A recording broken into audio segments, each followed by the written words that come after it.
Hello, and welcome to another RANGROO Killcast with me, RANGROO, and my good friend. Yep, and the captains here, and just in the background. And today we are doing a 3v3 on Paddy Field to proper run, the big one. So, on the left hand side in the blue, playing the blue full, we got Razman, Firestarter, and Dirty D.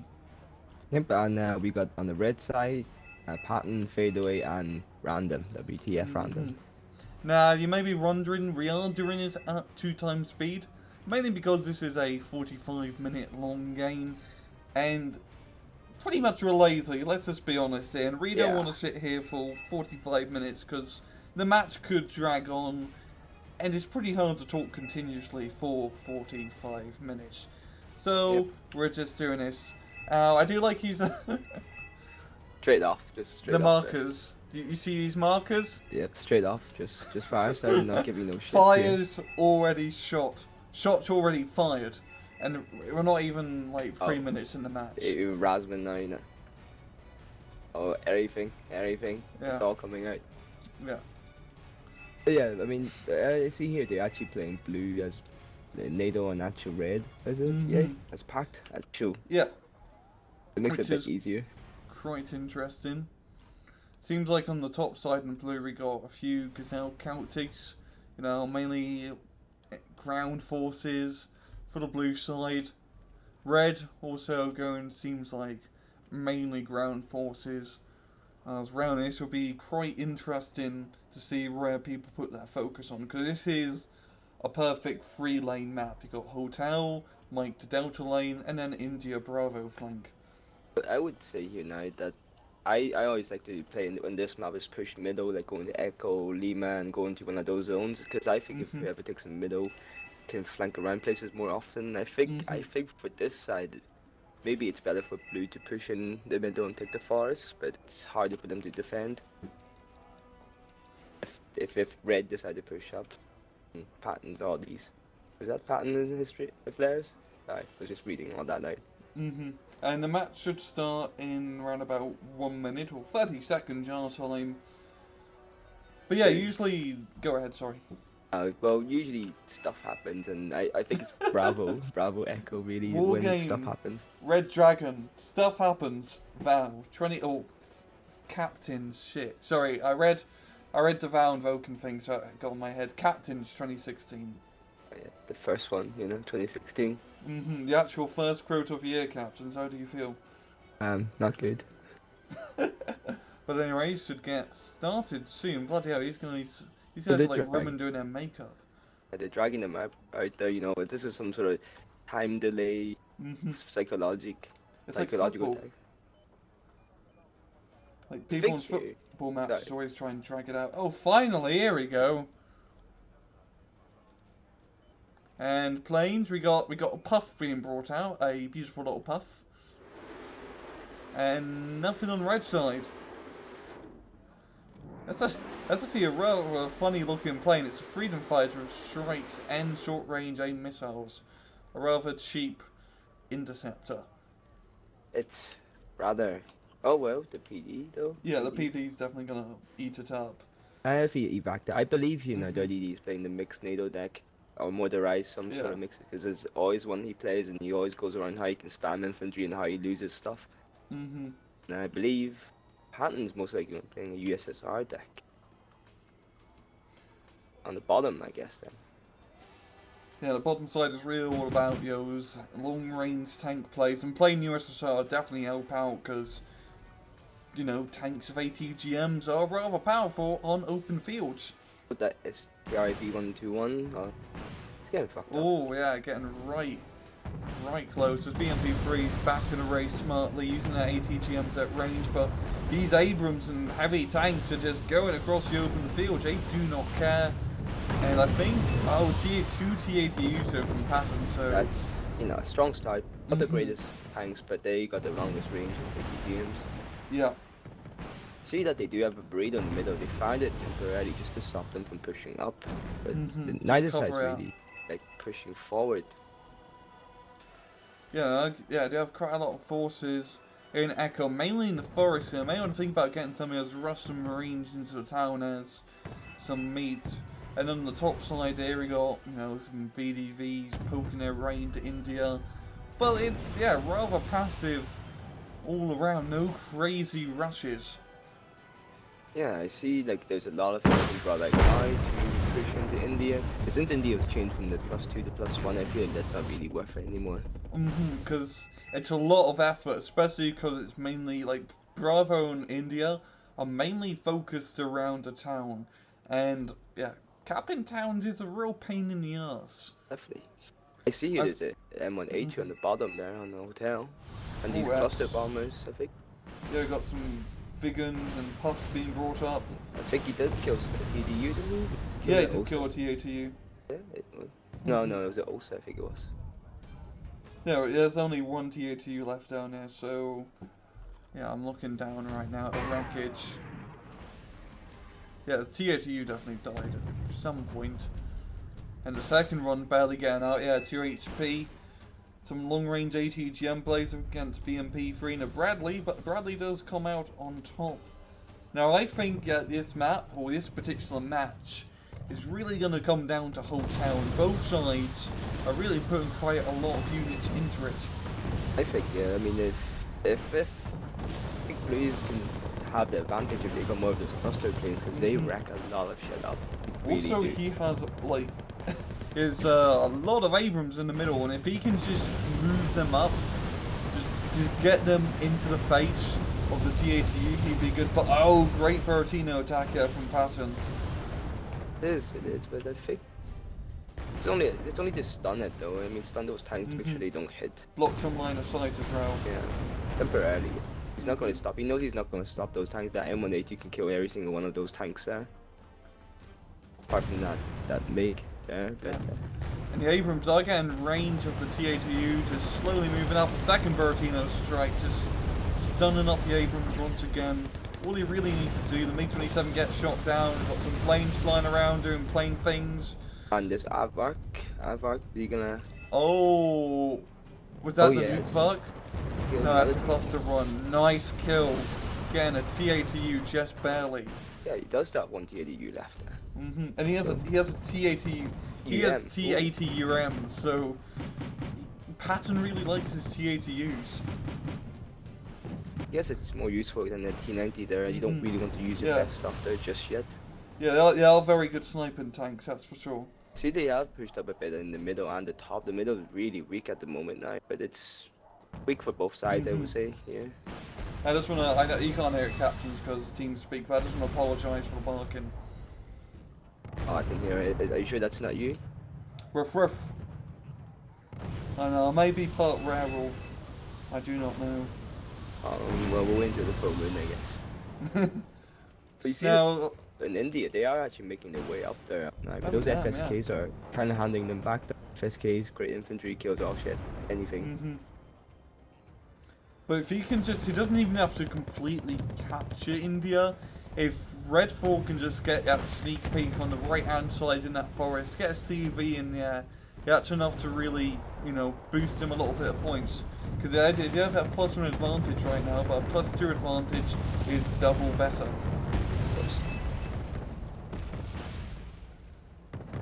And they're bringing up a lot of infantry onto the Bravo side. And Red 4 managed to do a bit of damage into Lima. Knocking out the CV, it seems. But it's still early game, I feel. I mean, still early game. I mean, I think it now depends on who gets that CV into hotel first. And getting the CV into hotel as well for easy. Keeping it alive is a completely different story. Because there's hardly anywhere to hide it. Especially on the Blue 4 side. Yep, and you see these burritos are really kind of like... really hampering the blue efforts here. It's very hard for them to really stay stable and commit to it. See, there is a CV like in Mike that there's 2 CVs, Hilo Infantry CVs that are gonna walk up.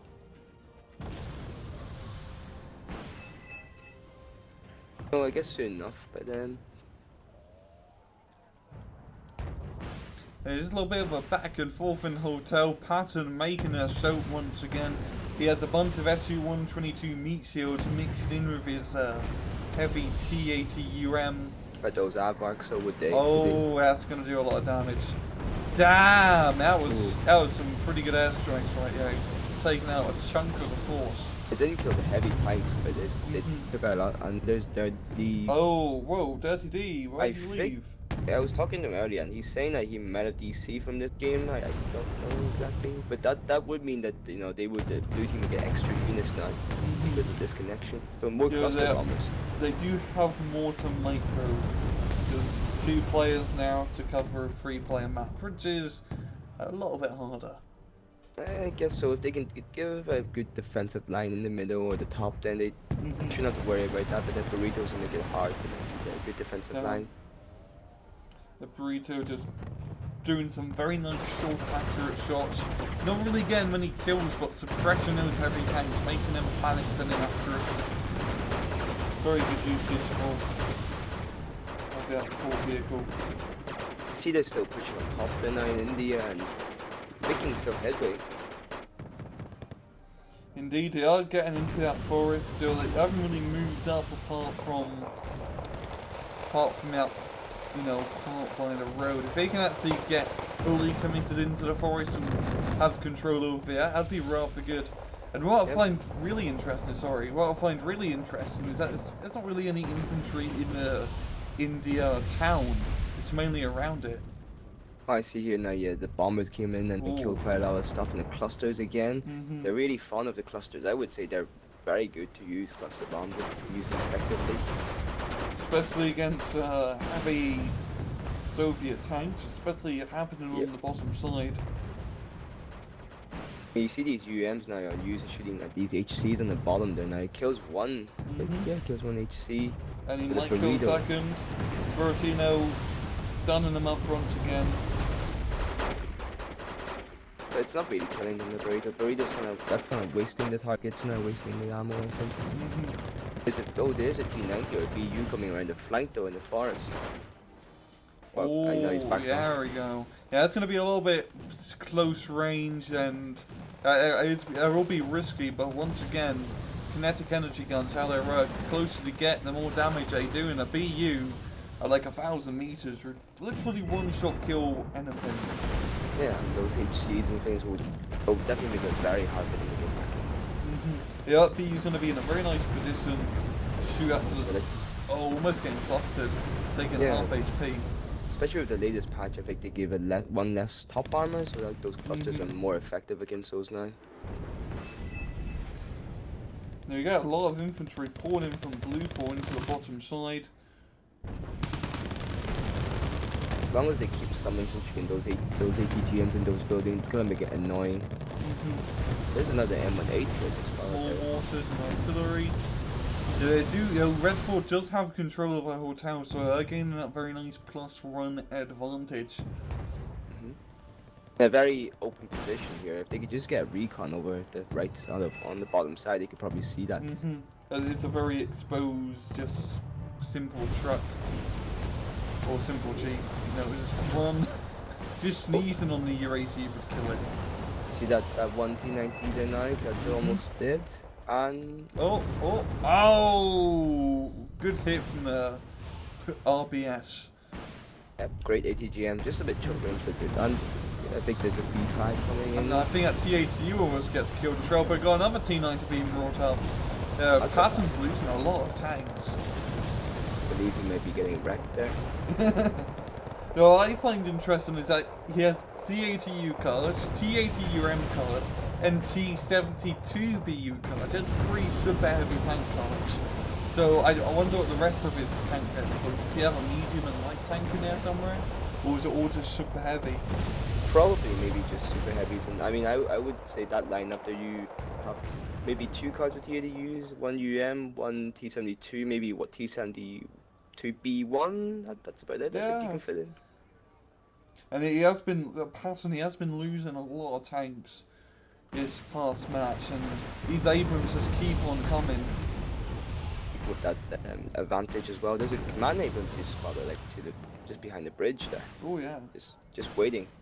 I feel like Biding it his has time. like excessive amount of ammunition in the command Abrams, like 55 ammunition. Oh damn! I mean, how do you even store that much? Because in real life, you know, commander vehicle would be radios and communications equipment. How do you fit more ammo when you already have radio stuff in it? There's a freedom, I guess. Oh yeah. Brings you all the freedom. Oh, there's a Nighthawk coming in. Oh, dropping in some bombs on the Yeah. BU. Oh, that's what you call a snipe.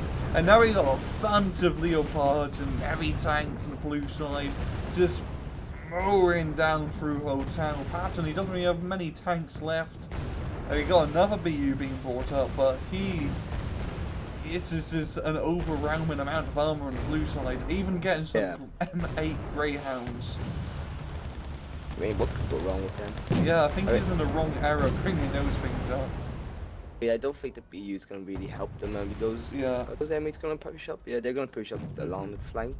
The M8s are Delta. actually really good. Because even they used to be godlike before the patch, because it was pretty much a 37mm autocannon.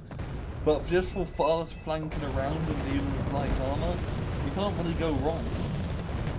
Just notice that they drop the clusters on the BU location and on the right, and now it's almost dead. Now that takes it out. There's another TADU you see coming up there from Patton. Oh yeah, I see. I mean, he has a lot of bloody heavy tank cards. You see, now that's the flanking I like on this map, because once you take Hotel, that's your route to flank across to Echo and Delta. Now you don't even have to worry about the top. And this is super smart play from Blue for popping down smoke. And now if they can get, you know, infantry and vehicles up into Echo, that'd be a really good raid to capture the town. That 1-2-1 there is just not giving a damn right there. He's just going all ahead. Oh, it's gonna get right next to the crew. Gonna be an unwelcome surprise for both parties, it seems. Is he gonna kill it? No, I think He kills the crew, just taking like 2, you know, rocket shots right to the front. About the VDV though? No. Taking another rocket. Now we got a bunch of infantry moving across the open field, and there isn't really much in this town, so these riflemen are gonna take it. Those fighting Falcons really bombed the shit out of the town and killed everything in the CVs, so I think there's this advantage. Blue now, and I don't think there's much that Red can do to take back Hotel. So I mean, they've really gotta focus.